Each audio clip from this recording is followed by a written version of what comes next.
Você já sentiu medo, temor ou angústia por algum momento na sua vida? Quem nunca passou por isso, não é mesmo?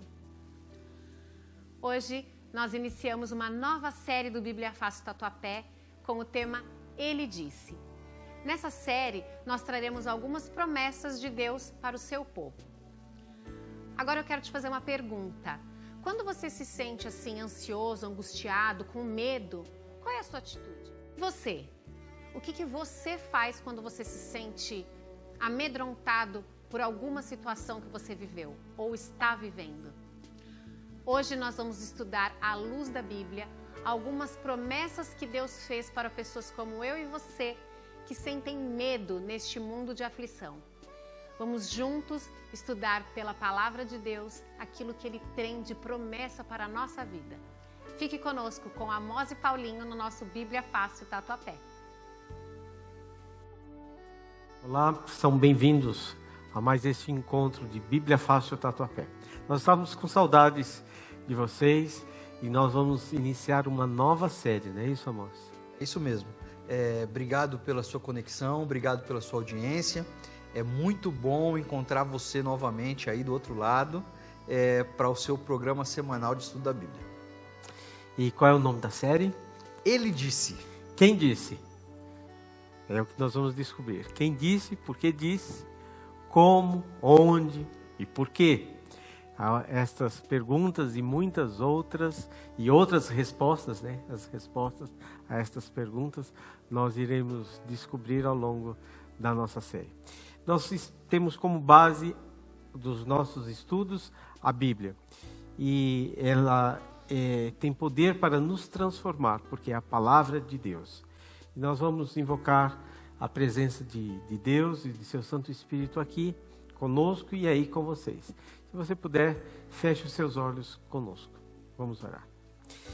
Querido Deus, muito obrigado, porque mais uma vez nos encontramos para estudar a Tua Palavra.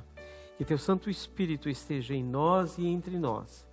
Que alcancemos corações sábios através da Tua Palavra e possamos ser transformados por ela. Isso nós te pedimos e te agradecemos por Jesus. Amém. Muito bem.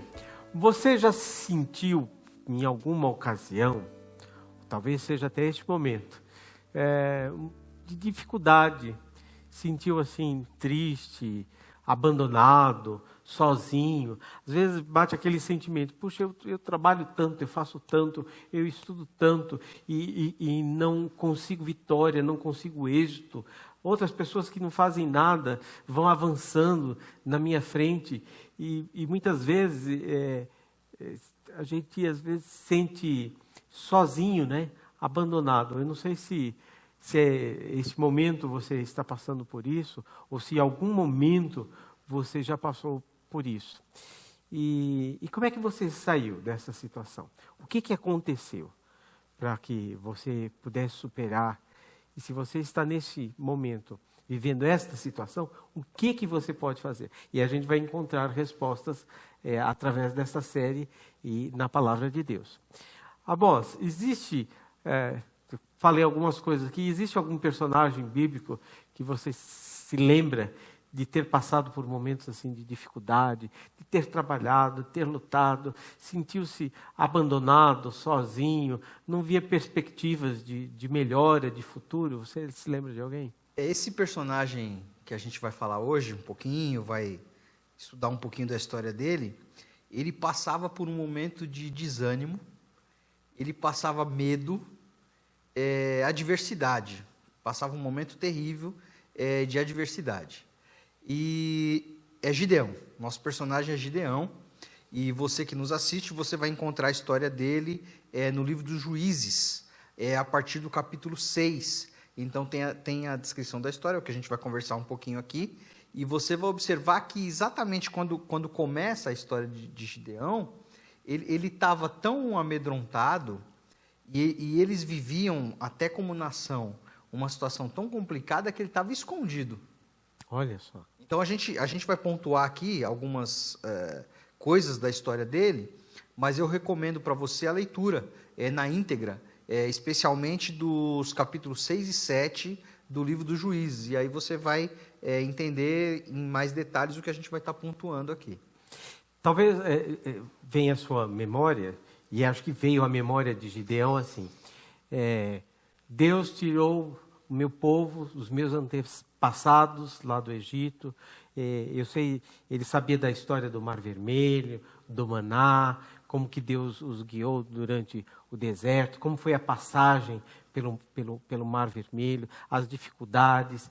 E Moisés já havia morrido, Josué já havia morrido, eles pareciam que estavam sozinhos que abandonados. Talvez, então, por isso que ele estivesse escondido. É isso mesmo. E acho que desse comentário que você fez, eu acho que a gente tira a primeira lição. Quando a gente olha para o passado, invariavelmente a gente vê provas do cuidado de Deus. Então a gente vê o cuidado de Deus na nossa vida, nos protegendo, cuidando, em momentos de angústia. Mas quando a crise se intensifica, parece que a gente tende a esquecer desses momentos. Então você mencionou, né? Quantos livramentos a história bíblica menciona ali de Israel como povo, e por que Deus não agiria novamente? E a gente tem essa tendência também, em alguns momentos, nesses baixos aí de desânimo, a gente esquece um pouquinho que até aqui Deus tem conduzido a nossa vida. Então a história de Gideão, ela começa aqui quando o anjo aparece para ele, no capítulo 6 e verso 11, e diz que ele estava malhando o trigo no lagar. Quando a gente para um pouquinho para olhar o texto bíblico, pensar nessas questões, o que a gente descobre? O lagar não era o lugar de malhar o trigo. Então, ele estava debulhando lá o trigo, né, para produzir o seu produto lá, o pão, o que quer que fosse, ou a farinha. Produzir a farinha. Na verdade, o lagar era o lugar das uvas. Então, já era um lugar fechado, onde as uvas deviam ser pisadas ali.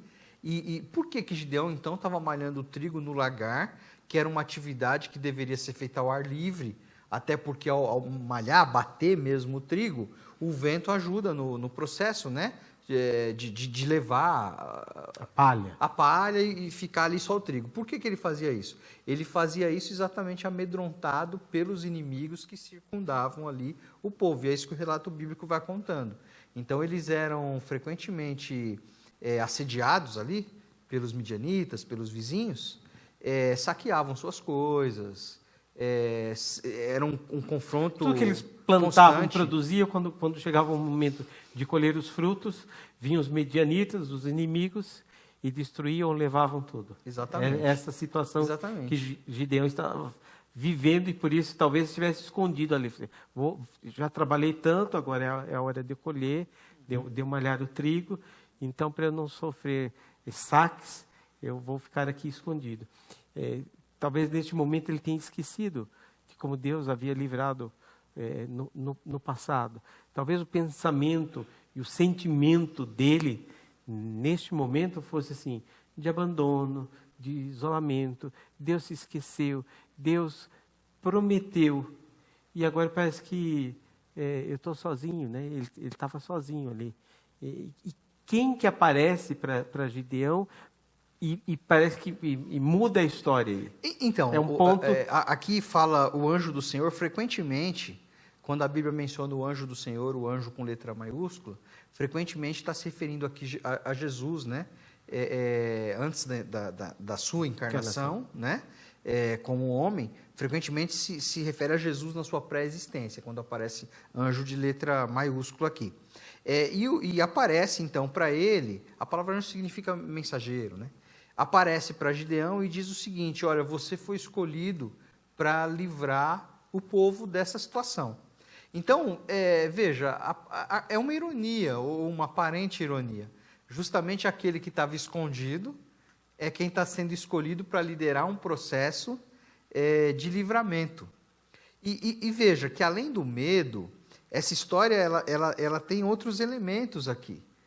Quando ele recebe esse chamado, ele demonstra baixa autoestima.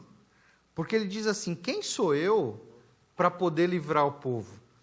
Porque ele diz assim: eu sou da família menos importante E dentro da família, dentro da minha casa, eu ainda sou o menor. Não necessariamente menor em estatura ou qualquer coisa do tipo, ou mais jovem. Mas ele se sente inferiorizado. E é interessante como as provações e as dificuldades que a gente sofre, e aí eu me refiro a você que assiste também, se você passou por isso, se você passa por isso, como isso nos abala, assim, essa situação. Me lembro agora da história de Moisés, por exemplo, que também, quando é chamado por Deus, uma situação muito semelhante, é chamado no deserto ali, ele fala assim, quem sou eu para voltar lá? Eu não sou ninguém, não tenho condição de falar. Então, Moisés também estava afetado ali, depois de tanto tempo no deserto, ele está afetado também pela baixa autoestima, no sentido assim, eu não sou ninguém está olhando para mim, até Deus se esqueceu. E aí o que Deus diz, né? A nossa série Ele Disse, o que Deus diz, né? Nessa situação, quando encontra alguém amedrontado. E aí acho que a gente pode recorrer ao primeiro texto, que está nos livros dos Juízes, capítulo 6, e o verso 16 diz assim, o Senhor lhe disse, porquanto eu hei de ser contigo. Então quem disse? Deus. Deus disse. E o que Deus disse? Serei contigo. É uma promessa, né? Serei contigo. E aí, a partir desse momento, o cenário começa a mudar. Não tão imediatamente, mas o cenário começa a mudar, porque quando Deus... me lembro do seguinte texto bíblico, se Deus é por nós, quem será contra nós? Então, uma pergunta retórica, mas de muito significado, né?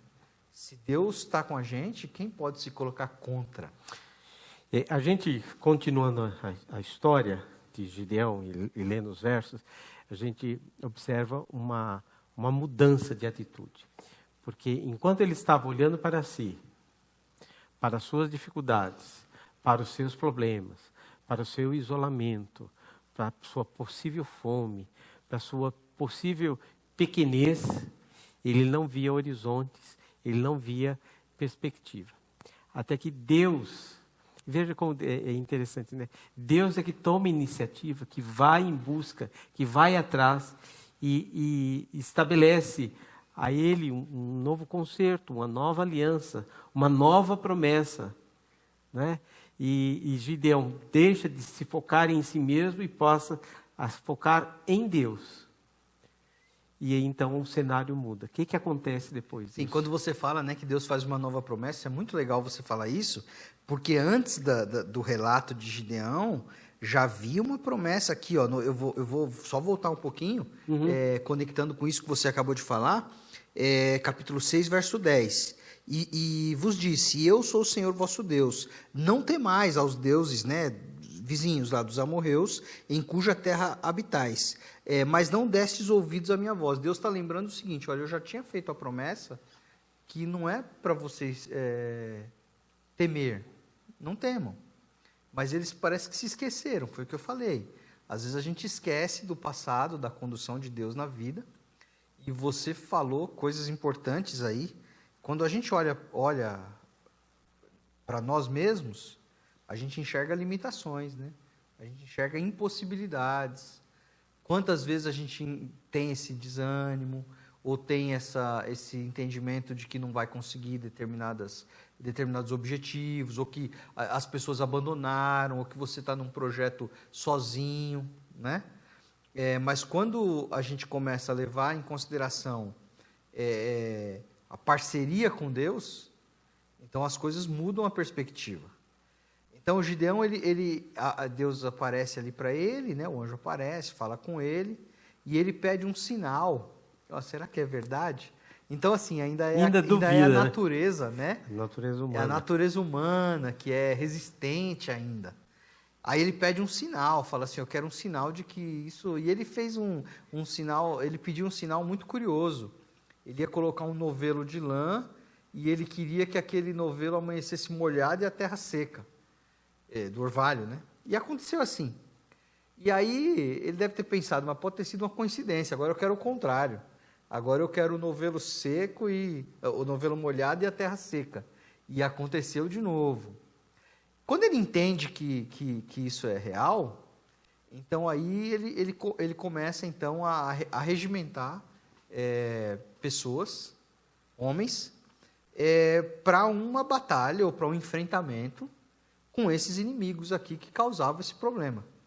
Então ele consegue juntar ali milhares de pessoas, o relato bíblico fala em 32 mil a princípio, ele reuniu, e aí ele parece que foi encorajado ali, quando ele teve certeza, assim. Então também tem um tempo, né, para que você tenha sensibilidade e entenda o chamado de Deus, né? Eu quero fazer 2 perguntas para você. A primeira, assim, é lícito questionar? É lícito pedir provas para Deus? Quando a gente está no momento de dificuldade, a despeito das promessas, a despeito da situação que a gente está vivendo. Quem somos nós para questionar Deus? Será que a gente pode questionar Deus? E a outra coisa, se não pode, a gente pode pedir provas de que Deus está com a gente, do que o caminho que eu estou ouvindo aquela voz é a voz de Deus. Eu posso fazer isso? Essa pergunta é muito interessante, né? Eu vou dar a minha impressão aqui a respeito do tema. Na Bíblia tem várias citações e momentos em que as pessoas pediram prova para Deus. Então, aqui está um caso desse, né? E outros momentos que as pessoas questionaram. Deus se permite ser questionado, né? A Bíblia fala assim, um próprio chamado de Deus, vinde e arrazoemos, quer dizer, conversar, trocar impressões, né? Deus se permite a esse tipo de diálogo. Ao mesmo tempo, a sua pergunta é interessante, porque ao mesmo tempo a gente não pode perder a dimensão que Deus é Deus. Então, muitas vezes a gente vê algumas distorções, as pessoas dizendo assim, um evangelho, eu não quero ser crítico, mas com muito carinho, mas quando as pessoas dizem assim, você tem que determinar para Deus. Mas então, nesse caso, Deus já não é mais Deus. Nós estamos fazendo o papel de Deus. Quando você vai ao livro de Jó, você observa que num determinado momento do diálogo, Deus começa a questionar Jó, onde você estava quando eu coloquei limite para o mar, quando eu coloquei o peso no ar, quando eu andava sobre a redondeza da terra, onde você estava? No sentido assim, você não existia. Então, ao mesmo tempo que Deus aceita a nossa...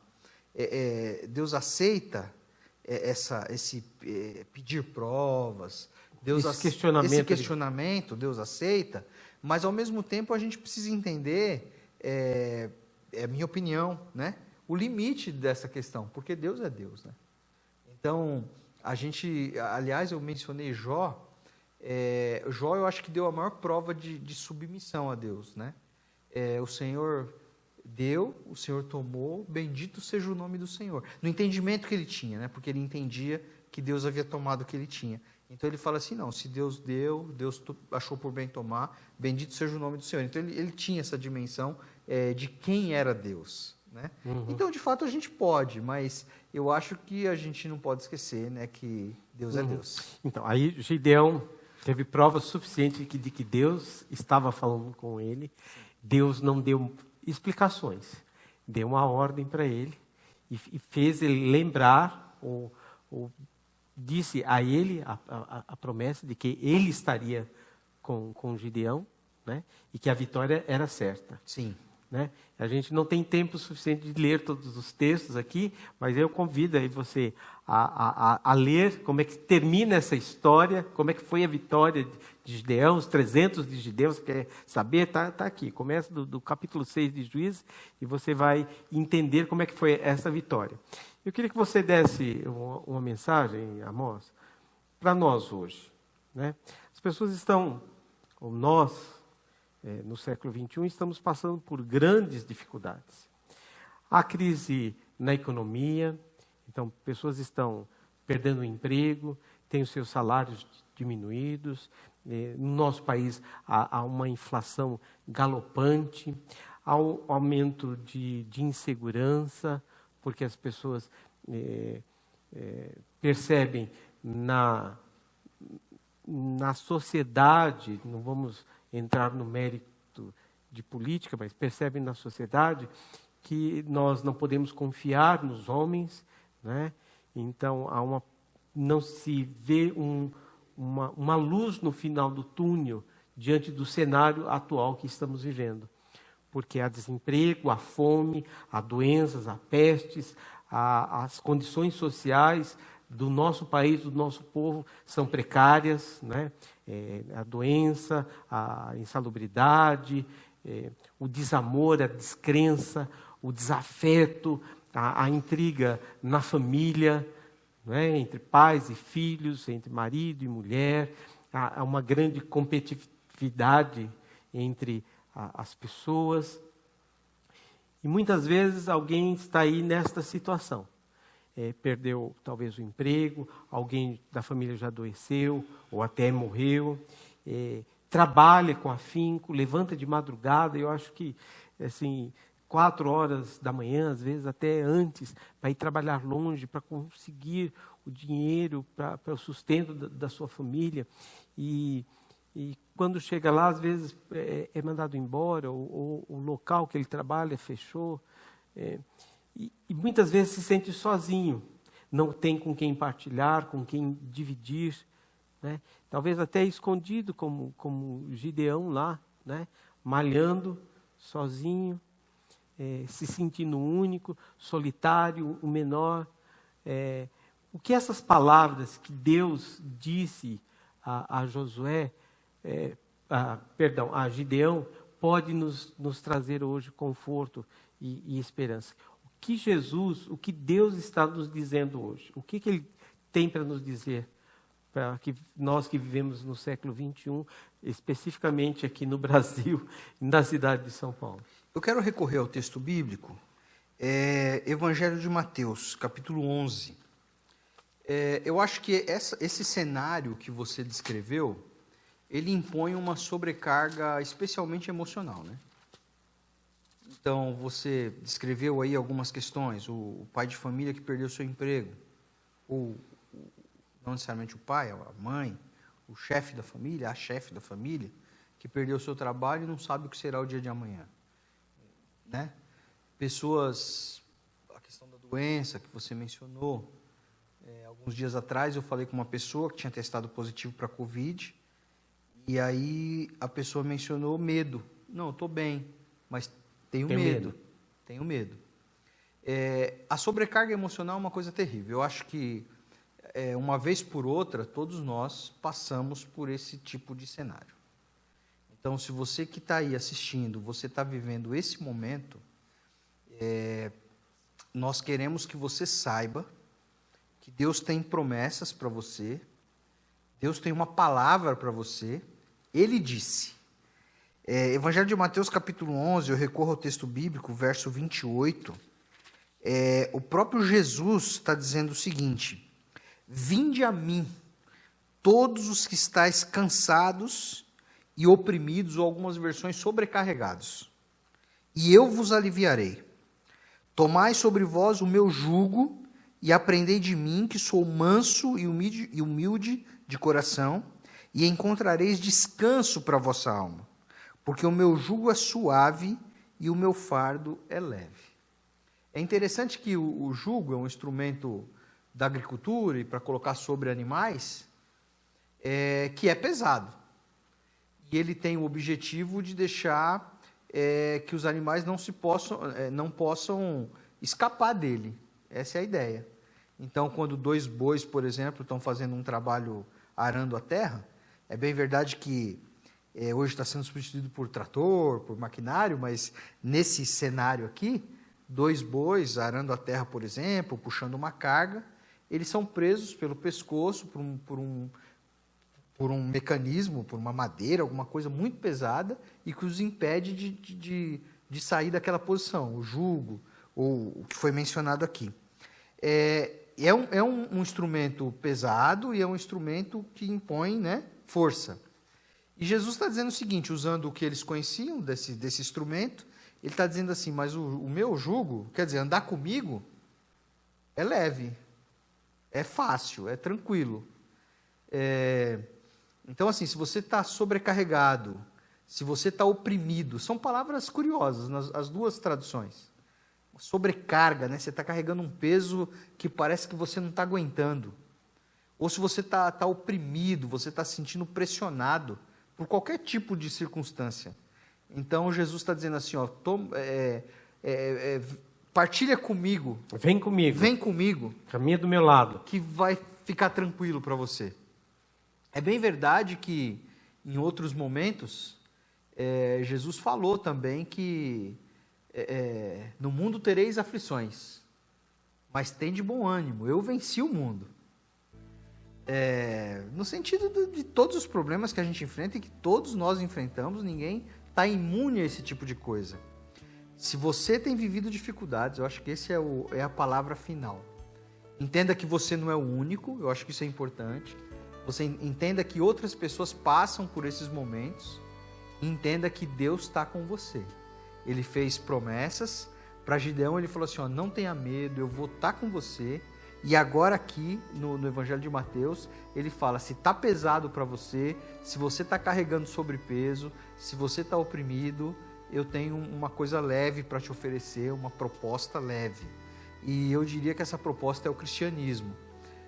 Com muitos desafios, como a gente sabe que tem. Mas também você tem Deus do lado, então se Deus é por nós, quem será contra nós? O texto que eu já tinha mencionado. Então você, meu amigo, que está esperando, tome a decisão. Fique ao lado de Jesus. O seu caminho será mais suave e a vitória é certa. Eu gostaria de orar por você. Pai nosso que estás nos céus, te agradecemos pela tua bondade, pela tua misericórdia, te agradecemos pelo teu cuidado, te agradecemos pela preocupação conosco, te agradecemos pela certeza que temos no coração que o Senhor olha para cada um de nós. Nessa hora, Pai, quantas pessoas têm vivido seus fardos, suas cruzes, suas angústias, suas dificuldades. Que em nome de Jesus o Senhor as visite. A todo aquele que nos assiste, cada amigo, cada amiga, o Senhor dê a cada um aquilo que precisa, aquilo que necessita, que sintam o abraço, que sintam o amparo, que sintam a proteção e que sintam essa certeza das promessas da Tua Palavra. Muito obrigado, Pai, por essas promessas. Muito obrigado porque são verdadeiras. É a nossa oração em nome de Jesus. Amém. Muito obrigado pela sua conexão. A semana que vem estaremos de volta com mais um módulo da série Ele Disse. Muito obrigado, é muito bom estar com você. Que Deus te abençoe. Até.